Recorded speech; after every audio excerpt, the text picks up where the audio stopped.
Anyway, welcome back to our coverage here. We are joined by two-time defending champion Kiwi native Dan Jones. Dan, welcome back to Tarawera, third year in a row. How you doing, buddy?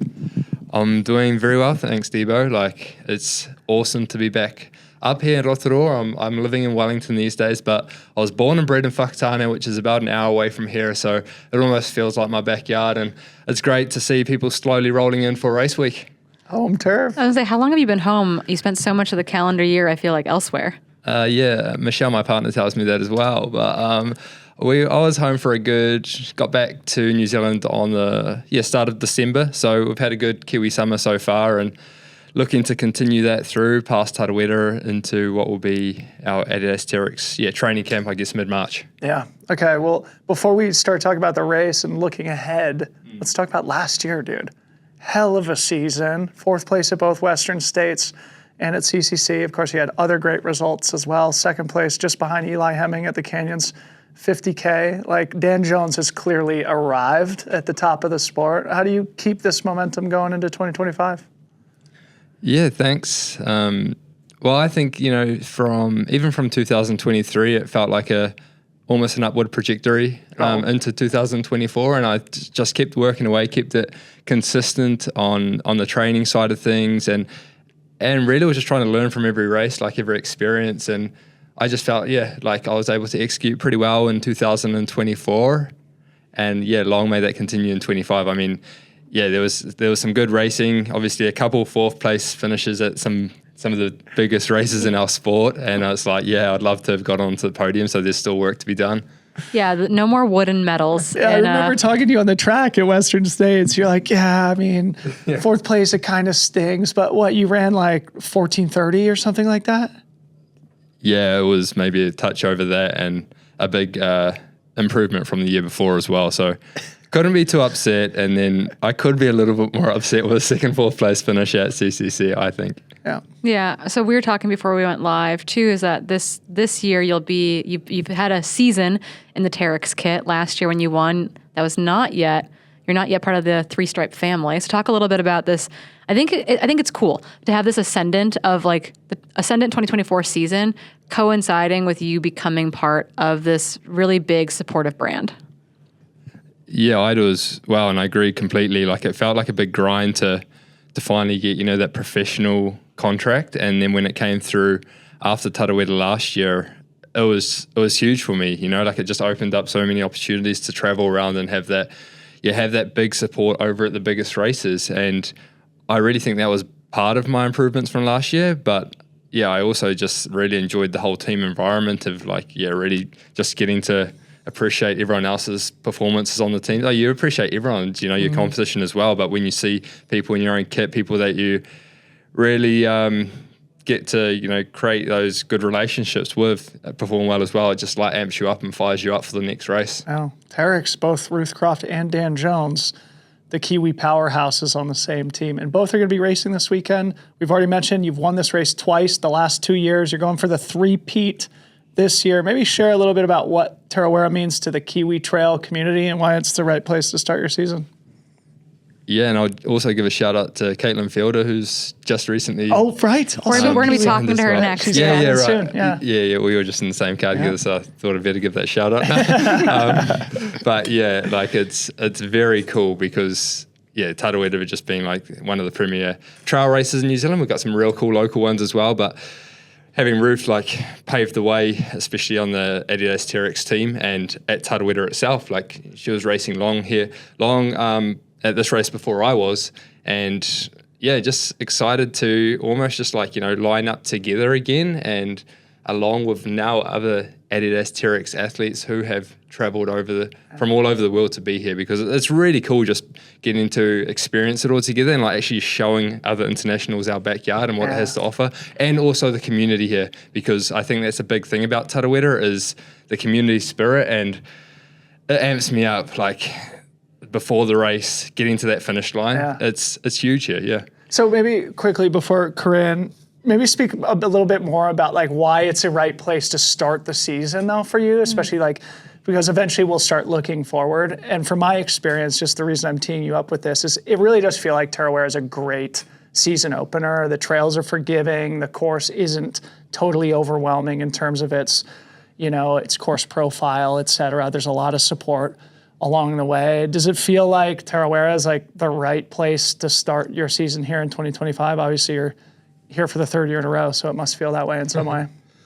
Yeah, exactly. And I've got other big goals later in the season, but for me, Tarawera is one where I come off the back of last season with some shorter racing, like 35K at UTCT, the 38K at Cappadocia. And so I was able to actually start working away more at the speed in those blocks and then have a little bit of recovery after each, not doing such high mileage.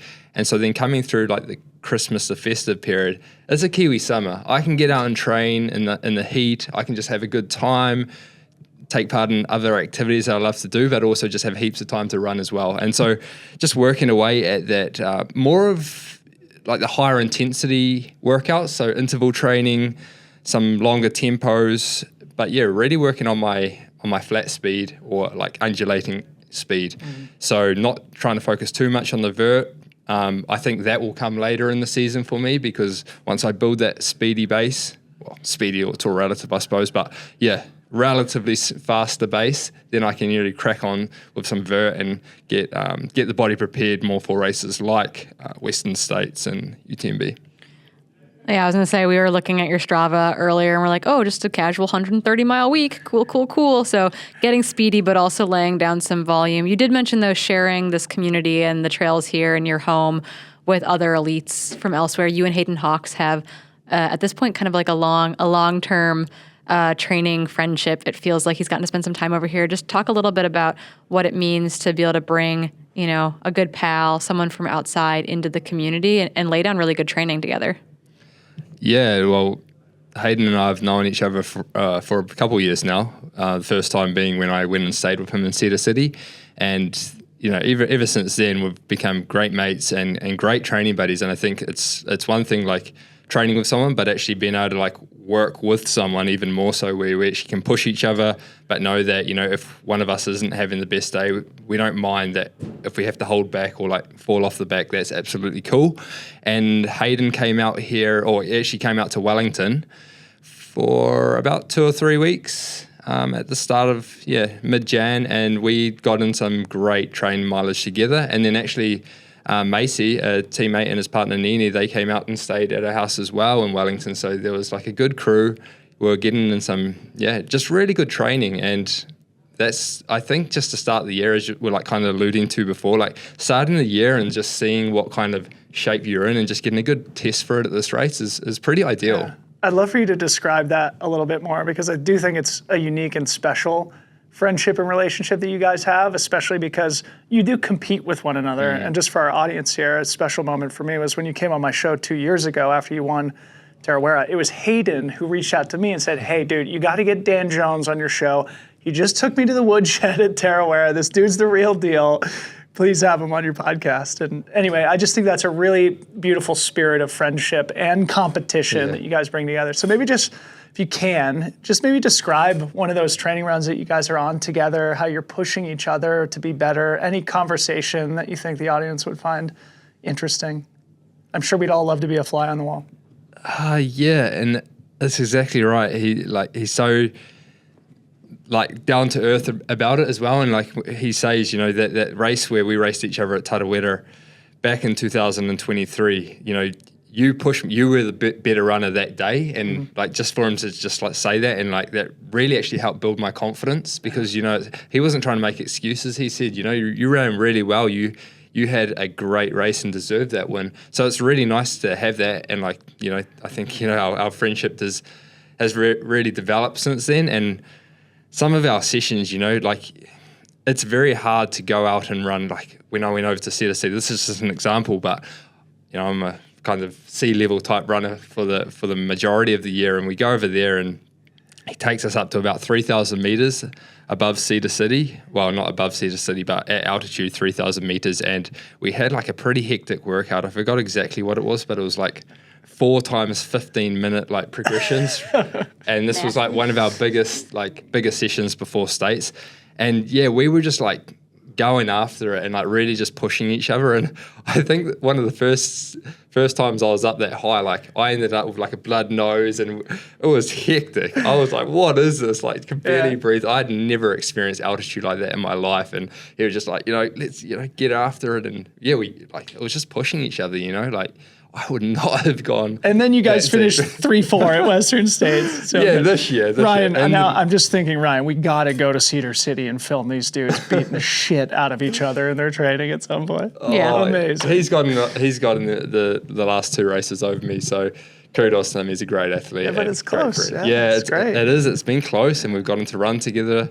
Maybe not so much at CCC, but certainly shared some quality miles. Let's say miles at Western States. Yeah, I guess I'm curious as kind of flipping back to the race now that's gonna happen on Saturday. You've won it twice, looking for a three-peat. You probably know this race as well as anyone else that you're gonna be lining up against. How are you thinking about? Are you trying anything new this year? Are you excited to put the hurt down on some folks? Just walk us through a little bit about how you're looking at your third go at the 100K.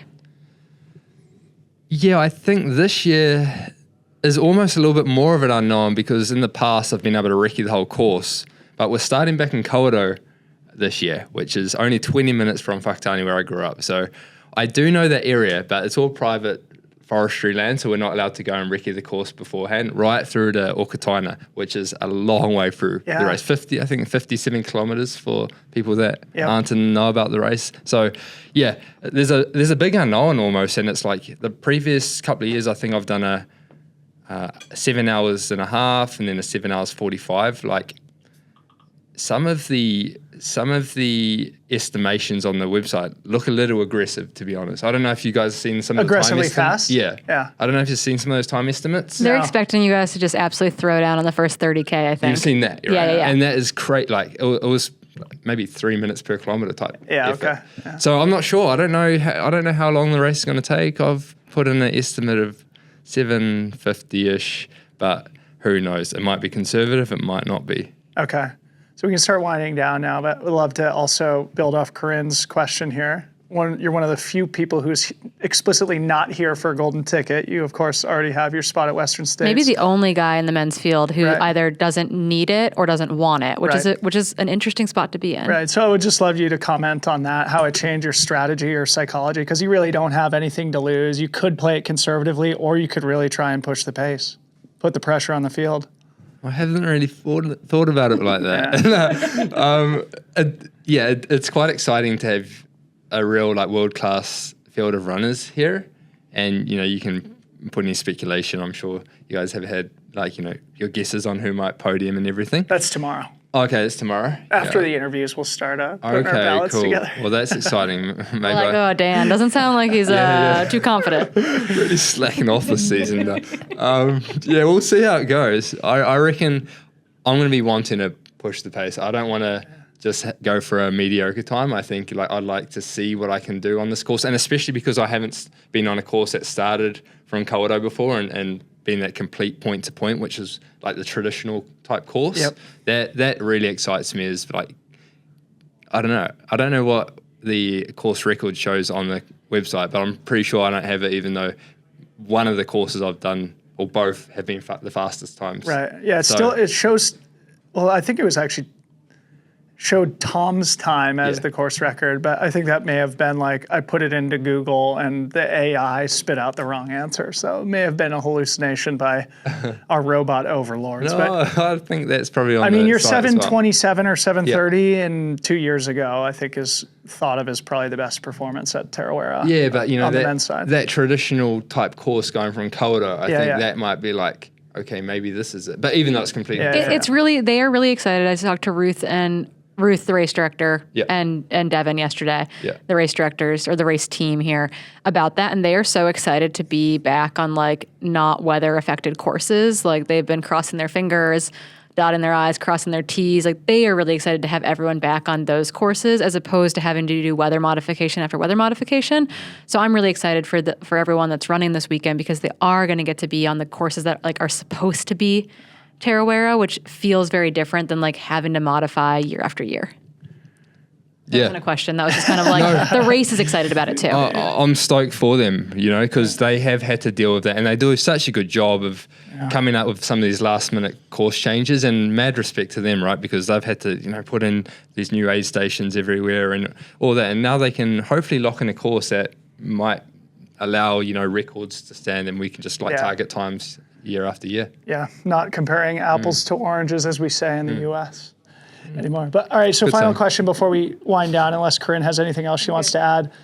She and I are never too early in sort of looking well beyond the races that we're at, and I'm sure trail running fans globally would love to just hear you speak a little bit about your 2025 season, how you're visualizing it now. Obviously, you've accepted your be able to return to the Western States 100, so maybe just talk about any other holes in the calendar and where you might be competing this year.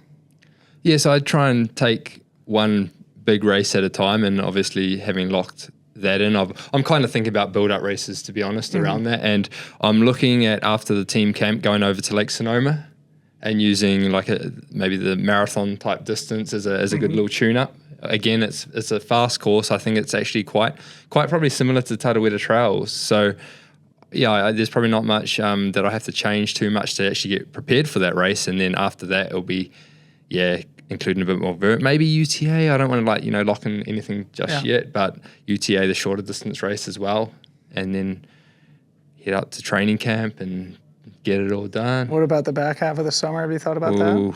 Not too much, apart from I'm signed up to CCC. Yeah. And after that, it's just get through Western States. Exactly. There's so much to even think about just with that. Hell yeah, dude. Yeah. Awesome. Well, dude, it's been so fun to watch your career the last couple of years. I've become a big fan of yours. I think Corinne feels the same. Did you have something you wanted to say? Nope. I'm just so excited to get to be, we're going to run fast enough that we'll be back at the finish line in time to welcome you home. Yeah. Easy game. It'll be awesome to catch you guys there, and I really appreciate both of your support. Yeah, I'll be looking over my shoulder for Dan Jones catching me in the 50K. Dan Jones, thanks for coming in, buddy. Good luck on Saturday. Thank you all. Catch you later.